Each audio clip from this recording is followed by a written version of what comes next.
You're listening to the Lovish Podcast, and I'm your host, Dr. Seida Hood, vision architect and licensed therapist. Each week, I'm going to help you to develop the belief and strategy necessary to make an immediate impact on the world by deep diving into topics like mental wellness, faith, relationships, and you guessed it, love. I should mention before we hop into the show, this is not a substitute for a relationship with a licensed therapist. You ready? Let's get it.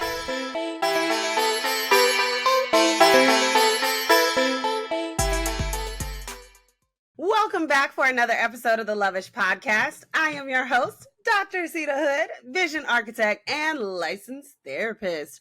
How are you feeling today? What's in your mug, honey? I only have the handy dandy brewmate on deck because I've already finished my mug, okay?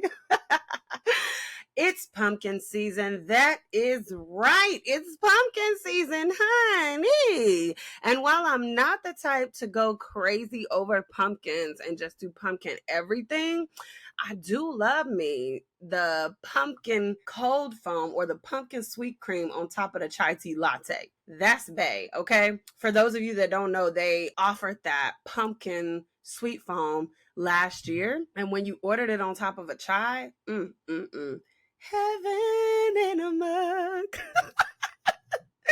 And I know them notes was all off, but who even cares, honey? Heaven in a mug, okay? So this year they made it an actual drink, and I ordered it and consumed it. So yeah, that's what was in my mug. And mentally, I am feeling good. Physically, this weather is playing games and we about to tussle. Just kidding, God. It's really the Lord controlling the weather. But how are you feeling? I would love to know. Tag me on social media, comment below this video. Let me know how you feeling. So today I want to talk to you about the importance of how we speak about ourselves and to ourselves. Probably 2 weeks ago, I talked about rewatching Finding Nemo. And if you haven't seen that movie, maybe go check it out. And if you don't want to check it out, that's cool too. I'm about to do some spoilers if you haven't seen it and you're one of those people. It's a kid's movie, but that doesn't mean anything. Maybe you still don't want it spoiled. Anyway, it's about this fish, this clownfish. His name is Marlin. And when him and his wife moved to a new place or whatever, and they have 400 babies, and they're playing around, whatever. And a larger fish comes to consume, of course. And essentially the way the story goes is that 399 babies got killed and the wife got killed. So Marlin was just left with Nemo. Nemo was born with a teeny tiny fin. So he has one regular fin and a tiny fin. And I know you like, what this got to do with my purpose? And I'm about to tell you.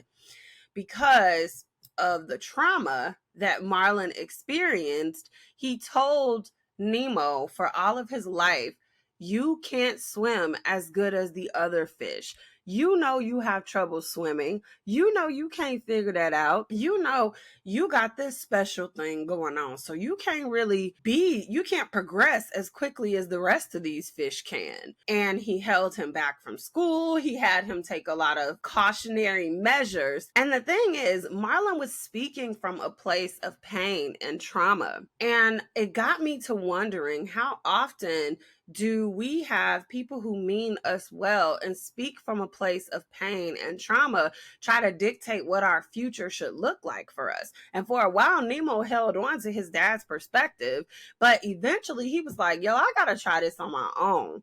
And Marlin learned that even though he was concerned about his boy, he thought he was building a place of safety, but he was actually building a prison because Nemo was afraid to experience life based on the things that his dad said. So I posted that. I went live and I posted that on my stories. The video is still up. And somebody commented like how strange it was because as they were listening to the video, they thought about how they do this to themselves. They gaslight themselves.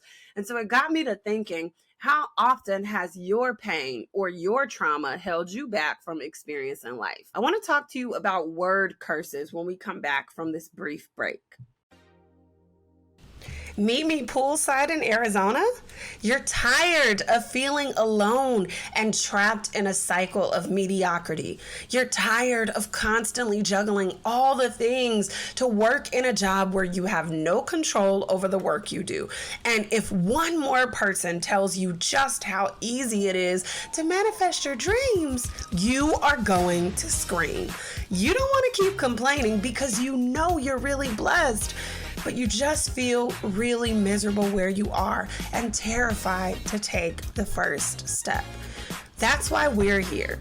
We're the Million Collective Inc., and we're going to help you ditch your notebook and launch your project in as little as 3 months. It's time to unlock the boldest version of you. No more $1 million ideas trapped in your notebooks or in the notes section of your phone. Deep down, you know you've got the genius, the tenacity, and the boldness to bring this project to life. But right now, the path there feels clouded with self-doubt. You want a clear step-by-step strategy to make this project a reality. You want to connect with other bold dreamers just like you. You want a launch strategy that leaves people ecstatic about your project release date. And you want to escape hustle culture, knowing the work that you do makes a difference. We're looking to partner with you. Join 24K Vision, a 90-day accelerator for audacious visionaries to ditch their notebooks and launch their project. Need the quick details? 90 days of support, accountability, and hot seat consulting on our group calls, a 4-day immersive, intimate weekend experience at the Andes Luxury Resort and Spa in Scottsdale, Arizona, 6 months of access to the 24K Club to connect with other audacious visionaries, access to our signature system, the Visionary Blueprint, and so much more. This is not just another program. It is a blueprint and a launch strategy, and we can't wait to partner with you to make your dreams a reality. Go ahead and click the link in the show notes or below this video to learn more.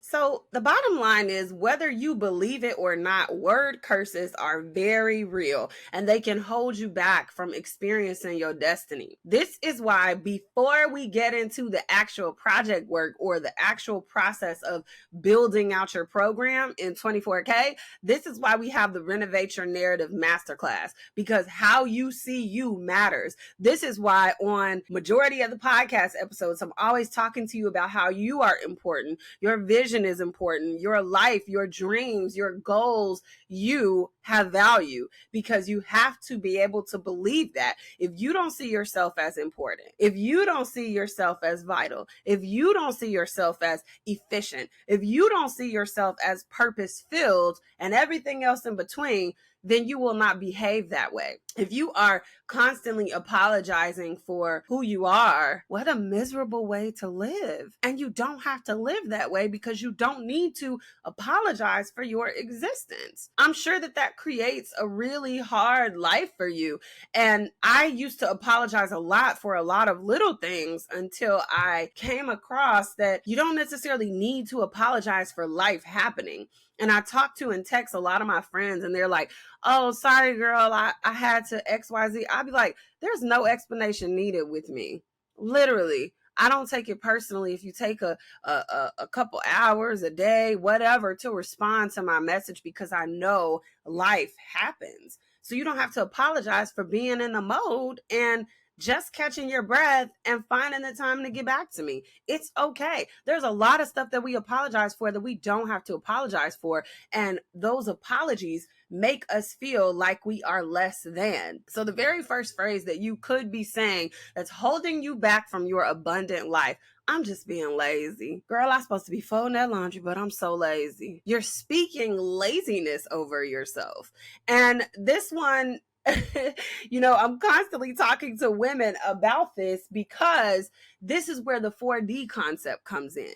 This is where I ask them the question, are you actually lazy, or do you just have a need that's not being met in another area? A need that maybe you haven't quite identified yet. So we got to be careful saying stuff like this, because again, if I believe that I'm lazy versus I just need a break, or I have another need that's not met, and when I meet that need, I can get back into it, that looks different. The way we behave is different. How we feel is different versus just, I'm a lazy person, I guess I'll never be able to do it.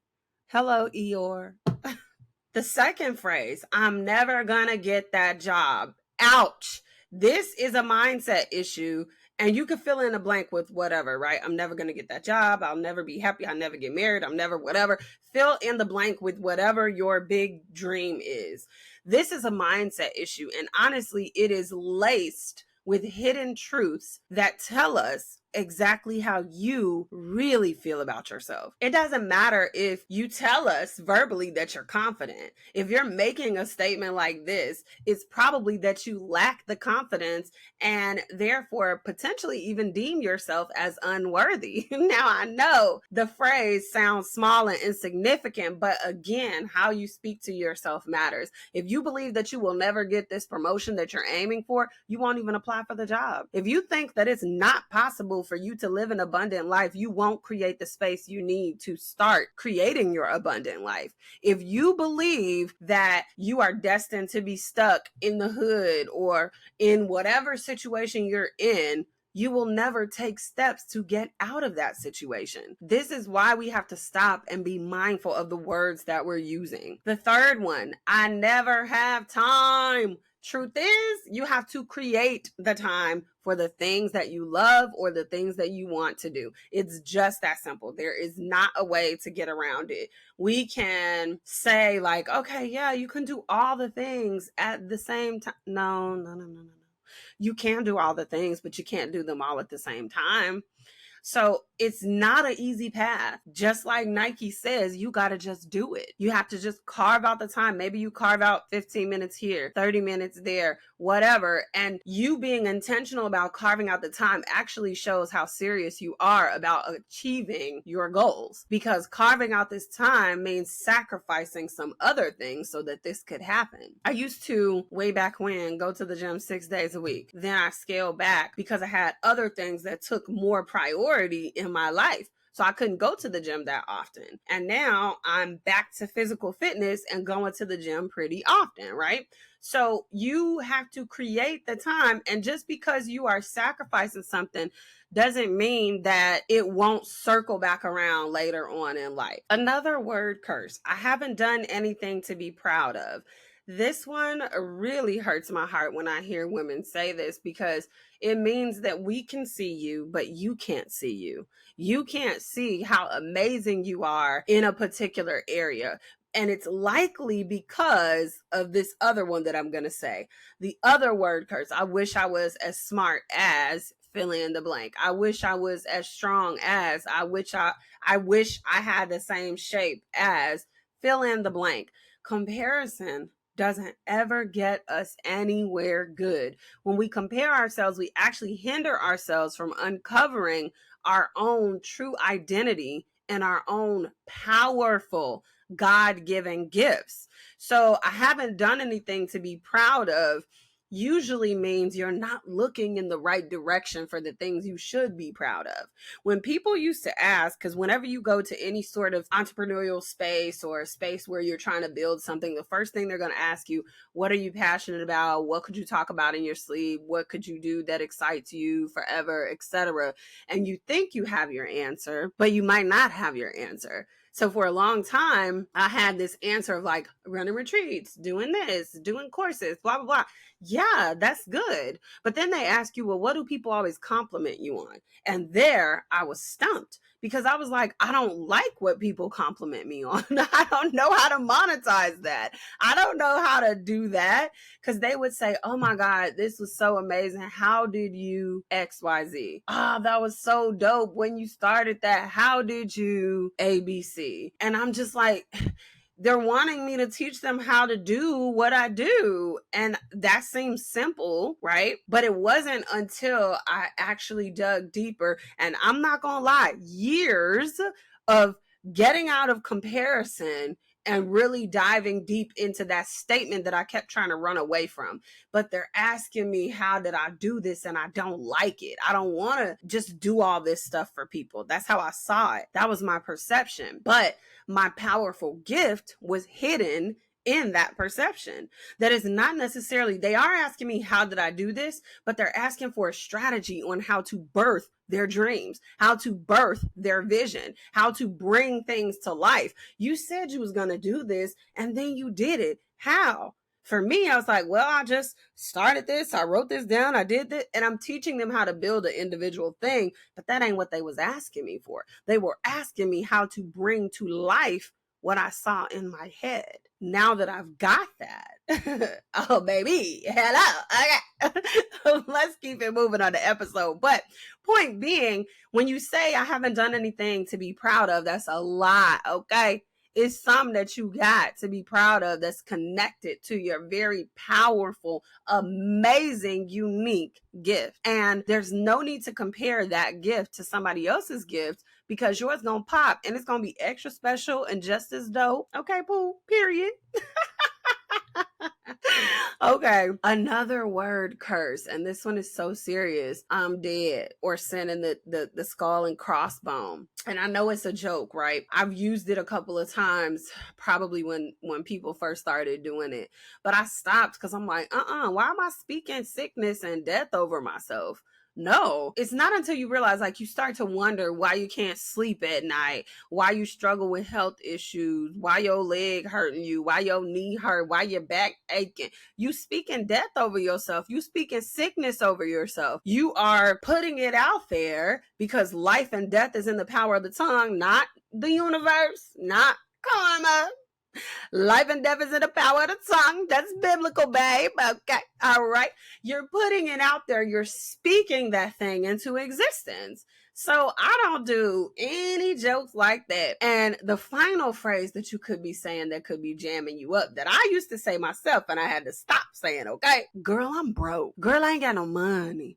Girl, I ain't got enough for that. Girl, I can't do that. Girl, I can't afford that. I don't know when it changed, but at some point it changed for me, where I was like, I can afford whatever I want to afford. I might have to work for it. I might have to build a couple of things on the path. But I wholeheartedly believe in the Bible, where it says, God has given me the power to create wealth. We ask God for very specific things and he does answer, but it might not be in the way that you anticipate that he will answer.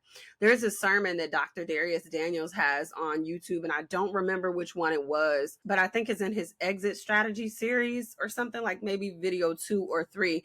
And he talks about how the people asked for bread in the wilderness, and God gave them a version of bread. It was the beginning. They had to work for the thing, but it would produce bread. And that's often what God does to us. We ask for wealth and he gives us this amazing idea, and we don't think that we can accomplish the work that's associated with that thing, but your gift is designed to produce wealth if you're willing to put in the work. So when you're saying, girl, I'm broke, girl, I'm this, girl, I'm that, you speaking death over your finances. If you believe you broke, you're going to act like a broke girl. You ain't going to be trying to do nothing because you're going to be tight. And I had this debate with somebody in my family, maybe a year ago. And she said it's a lie to say that you're rich when you don't got money. So you should just say you're broke. I said, first of all, it's a lot of ways to be rich. Rich in health, rich in friends, rich in finances. Come on, honey.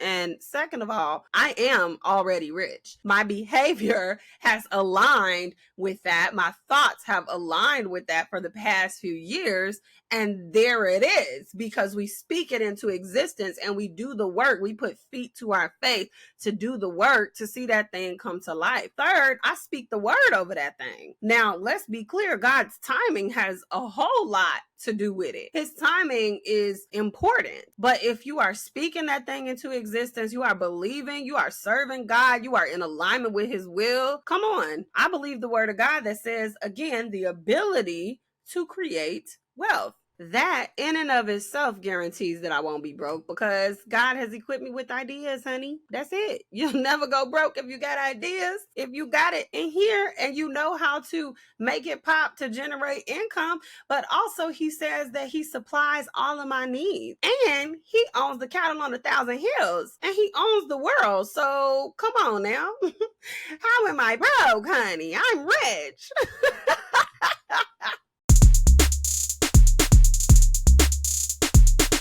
It's time to talk about what I've been loving. Product recommendations, shout outs to family and friends, and overall gratitude. Let's get into it. Welcome back for another What I've Been Loving. This week, I have been loving the Goldmine Coco Journaling subscription. Okay, listen. This is for my girls. Now, hold tight. I'm still into digital planning 100%. Okay, don't get it twisted. However, I've always been a person who loves the paper journals. We're here for the paper journals, honey. We're here for all the paper. You know, again, God save the trees. We're here for it. Hold on. Okay, but this Goldmine Coco, honey, she always has cute little dolls. It came with this little journal, which I feel like I can fill up in 30 days, honey. So there's this that you get, these little cute sticky notes, and you get a bunch of die cuts. And if you're anything like me, I use these in the back of my Kindle, but these die cuts are just the cutest. Okay, I'm only gonna show y'all a couple of them. You feel me? But they're so cute. And that's that, right? But then we got the girls. Stop playing, honey. Just don't even play with us. Why are we playing? So you get that, and then hold tight. Little sticker book from Goldmine Coco. That's a throwback. And you get stickers to use in your journaling, right? And so it has the date. It has affirmation, like a section for affirmations. Oh, here it is, like grateful for, stuff like that. Real cute. And definitely a way to enhance your journal spread. I'm going to tag Goldmine Coco because I'm not letting y'all in my business in my journal. I can't show y'all stuff that I already put together. But there may or may not be a journal with me quick reel coming out on my Instagram page that you could check out. But until then, honey, just go on over to Goldmine Coco. And when you get there, let Felicia know Seida sent you. Okay. All right. If you enjoyed today's episode, share the love. Share with your mama, share with your auntie, share with your best friend. Then head on over to Apple Podcasts and leave us a 5-star review. Reviews do help the podcast to grow. Well, that is all I have for you this week. I will see you out in these social media streets. Bye.